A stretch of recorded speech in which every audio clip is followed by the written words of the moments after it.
नमस्कार। आज हम राम वृक्ष बेनीपुरी द्वारा रचित बाल गोविंद भगत नामक पाठ पढ़ेंगे। तो बाल गोविंद भगत मंझोले कद के गोरे चिट्टे आदमी थे। 60 से ऊपर के ही होंगे। बाल पक गए थे। लंबी दाढ़ी या जटा जूट तो नहीं रखते थे, किंतु हमेशा उनका चेहरा सफ़ेद बालों से ही जगमग किए रहता। कपड़े बिल्कुल कम पहनते। कमर में एक लंगोटी मात्र और सिर में कबीर पंथियों की सी कनफटी टोपी। जब जाड़ा आता, एक काली कमली ऊपर से ओढ़े रहते। मस्तक पर हमेशा चमकता हुआ रामानंदी चंदन, जो नाक के एक छोर से ही औरतों के टीके की तरह शुरू होता। गले में तुलसी की जड़ों की माला बांधे रहते। ऊपर की तस्वीर से यह नहीं माना जाए कि बाल गोविंद भगत साधु थे, नहीं, बिल्कुल गृहस्थ। उनकी गृहिणी की तो मुझे याद नहीं, उनके बेटे और पतोहू को तो मैंने देखा था। थोड़ी खेती बाड़ी थी, एक अच्छा साफ सुथरा मकान भी था, किंतु खेती बाड़ी करते, परिवार रखते भी बाल गोविंद भगत साधु थे। साधु की सब परिभाषाओं में खरे उतरने वाले।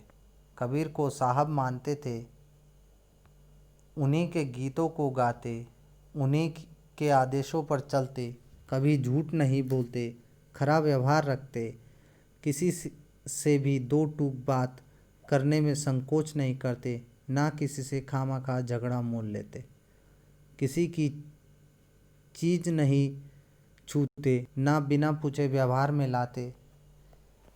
इस नियम को कभी कभी इतनी बारीकी तक ले जाते कि लोगों को कुतूहल होता। कभी वह जब दूसरे के खेत में शौच के लिए भी नहीं बैठते थे। वह गृहस्थ थे, लेकिन उनकी सब चीज़ साहब की थी। जो कुछ खेत में पैदा होता, सिर पर लाद कर उसे सबसे पहले साहब के दरबार में ले जाते, जो उनके घर से 4 कोस दूर पर था। एक कबीरपंथी मठ से मतलब वह दरबार में भेंट के रूप में रख लिया जाकर प्रसाद के रूप में जो उन्हें मिलता उसे घर लाते, उसी से गुजारा करते। इन सब के ऊपर मैं तो मुग्ध था उनके मधुर गान पर, जो सदा सर्वदा ही सुनने को मिलते। कबीर के वे सीधे साधे पद जो उनके कंठ से निकलकर सजीव हो उठते। आषाढ़ की रिमझिम है, समूचा गांव खेतों में उतर पड़ा है, कहीं हल चल रहे हैं, कहीं रोपनी हो रही है। धान के पानी भरे खेतों में बच्चे उछल रहे हैं, औरतें कलेवा लेकर मेंढ पर बैठी है।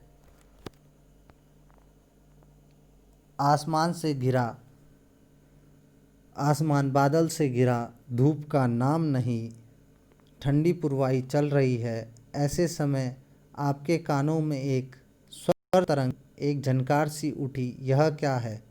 यह कौन है? यह पूछना ना पड़ेगा। बाल गोविंद भगत समूचा शरीर कीचड़ में लिथड़े अपने खेत में रोपनी कर रहे हैं।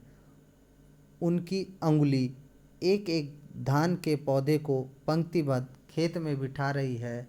उनका कंठ एक एक शब्द को संगीत के जीने पर चढ़कर कुछ को ऊपर स्वर्ग की ओर भेज रहा है और कुछ को इस पृथ्वी की मिट्टी पर खड़े लोगों के कानों की ओर। बच्चे खेलते हुए झूम उठते हैं। मेंढ पर खड़ी औरतों के होंठ कांप उठते हैं। वे गुनगुनाने लगती है। हलवालों के पैर ताल से उठने लगते हैं। रोपनी करने वालों की अंगुलियां एक अजीब क्रम में चलने लगती है। बाल गोविंद भगत का यह संगीत है या जादू? भादों की वह अंधेरी अधरतिया। अभी थोड़ी देर पहले ही मूसलधार वर्षा खत्म हुई है। बादलों की गरज, बिजली की तड़प में आपने कुछ नहीं सुना हो, किंतु अब झिल्ली की झनकार या दादरों की टर बाल गोविंद भगत के संगीत को अपने कोलाहल में नहीं डुबो सकती। उनकी खंजड़ी डिमक डिमक बज रही है और वे गा रहे हैं, गोदी में पियवा चमक उठे सखिया चिहुक उठे ना। हाँ, पिया तो गोद में ही है, किंतु वह समझती है वह अकेली है, चमक उठती है, चिहुक उठती है। उसी भरे बादलों वाले भादों की आधी रात में उनका यह गाना अंधेरे में अकस्मात कौंध उठने वाली बिजली की तरह किसे ना चौंका दे। अरे, अब यह सारा संसार निशब्दता से सोया है, बाल गोविंद भगत का संगीत जाग रहा है, जगा रहा है। तेरी गठरी में लागा चोर मुसाफिर जाग जरा। कार्तिक आया कि नहीं, कार्तिक आया नहीं कि बाल गोविंद भगत की प्रभातियाँ शुरू हुई जो फागुन तक चला करती। इन दिनों वह सवेरे ही उठते, न जाने किस वक्त जगकर नदी स्नान को जाते, गांव से 2 मील दूर, वहां से नहा धोकर लौटते और गांव के बाहर ही पोखरे के ऊंचे भिंडे पर अपनी खंजड़ी लेकर जा बैठते और अपने गाने टेरने लगते। मैं शुरू से ही देर तक सोने वाला हूँ, किंतु एक दिन माघ की उस दांत किटकिटाने वाली भोर में भी उनका संगीत मुझे पोखरे पर ले गया था। अभी आसमान के तारों के दीपक बुझे नहीं थे। हाँ, पूरब में लोही लग गई थी जिसकी लालिमा को शुक्र तारा और बढ़ा रहा था। खेत, बगीचा, घर, सब पर कुहासा छाया था। सारा वातावरण अजीब रहस्य से आवृत मालूम पड़ता था।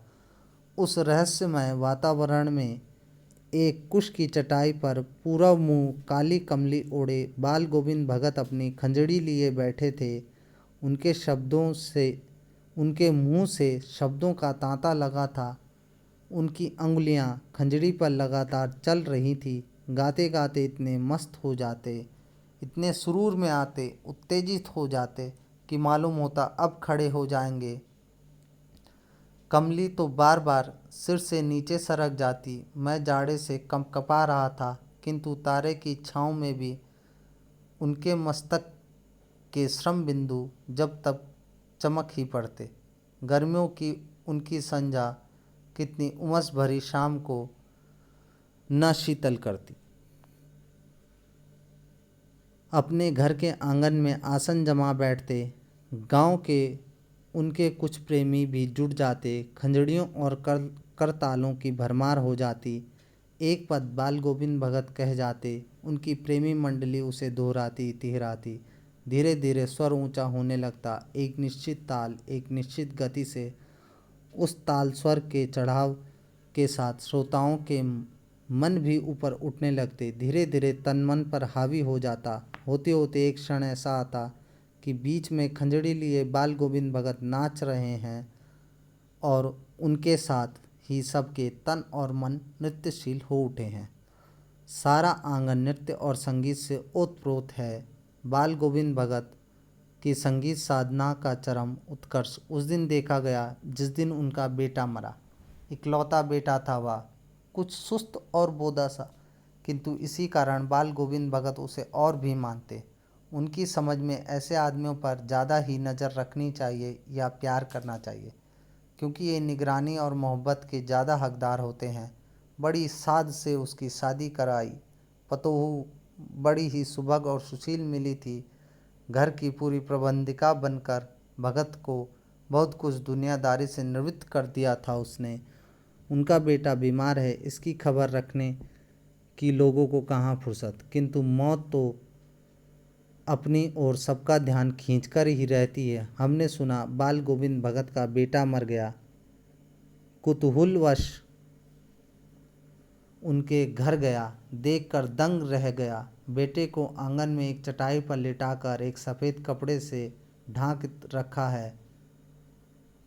वह कुछ फूल हमेशा ही रोपते रहते। उन फूलों में से कुछ तोड़कर उस पर बिखरा दिए, फूल और तुलसी दल भी। सिरहाने पर एक चिराग जला दिया और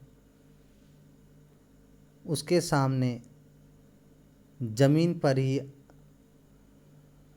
आसन जमाए गीत गाए चले जा रहे हैं। वही पुराना स्वर, वही पुरानी तल्लीनता। घर में पतोहू रो रही है, जिसे गांव की स्त्रियां चुप कराने की कोशिश कर रही हैं, किंतु बाल गोविंद भगत गाए जा रहे हैं। हाँ, गाते गाते कभी कभी पतोहू के नज़दीक जाते हैं और उसे रोने के बदले उत्सव मनाने को कहते।